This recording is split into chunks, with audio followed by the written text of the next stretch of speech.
October 2 శరీర నియమం. క్రైస్తవ సమర్పణ విషయంలో ఏది నిజం?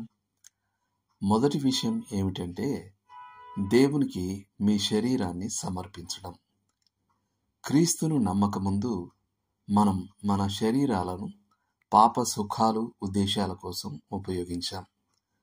కానీ ఇప్పుడు ఆయనకు చెందిన వారం గనుక మన శరీరాలను ఆయన మహిమకై ఉపయోగించాలనుకుంటాము.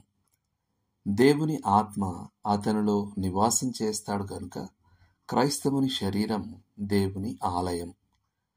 క్రీస్తును మన శరీరంతో మహిమపరచడం మరియు క్రీస్తును మన శరీరంతో గొప్ప చేయడం మన ధన్యత.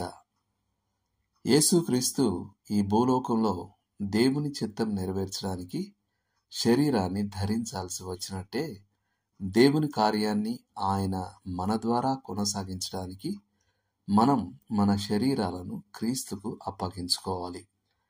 పరిశుద్ధాత్ముడు దేవుని కార్యంలో ఉపయోగించుకునేలా మన అవయవాలను నీతి సాధనాలుగా అప్పగించుకోవాలి. రోమా 6:13. పాత నిబంధన యాగాలు మృత యాగాలు, కానీ మనమైతే సజీవ యాగాలుగా ఉండాలి. నేటి వచనం. కాబట్టి సహోదరులారా, పరిశుద్ధమును దేవునికి అనుకూలమును నైన సజీవ యాగముగా మీ శరీరములను ఆయనకు సమర్పించుకొనుడని దేవుని వాత్సల్యమును బట్టి మిమ్మును బ్రతిమాలుకొనుచున్నాను. ఇట్టి సేవ మీకు యుక్తమైనది. రోమా 12:1. ఇవి కూడా చదవండి. కొరింథీయులకు రాసిన మొదటి పత్రిక 6వ అధ్యాయము 19-20 వచనాలు, రోమీలకు రాసిన పత్రిక 6వ అధ్యాయము 13వ వచనం మరియు 8వ అధ్యాయం 9వ వచనం, ఫిలిప్పీలకు రాసిన పత్రిక 1వ అధ్యాయం 20-21 వచనాలు, హెబ్రీలకు రాసిన పత్రిక 10వ అధ్యాయం 22వ వచనం.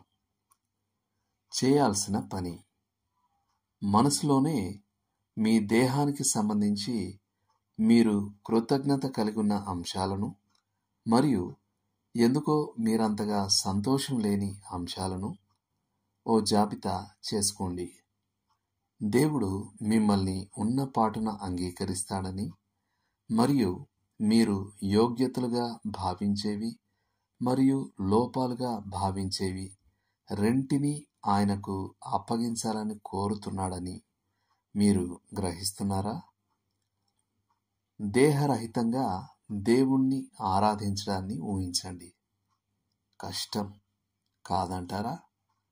మీ దేహాన్ని బట్టి ఇప్పుడు ఆయనకు కృతజ్ఞతలు చెల్లించండి మరియు మీకు సంబంధించిన ప్రతి అంశాన్ని తిరిగి ఆయనకు అప్పగించండి. ఈ నిజ ఆరాధనా కార్యం నేడు మీ దినాన్ని ఎలా ప్రభావితం చేస్తుందో చూడండి. దేవుడు మిమ్మును దీవించునుగాక. ఆమేన్.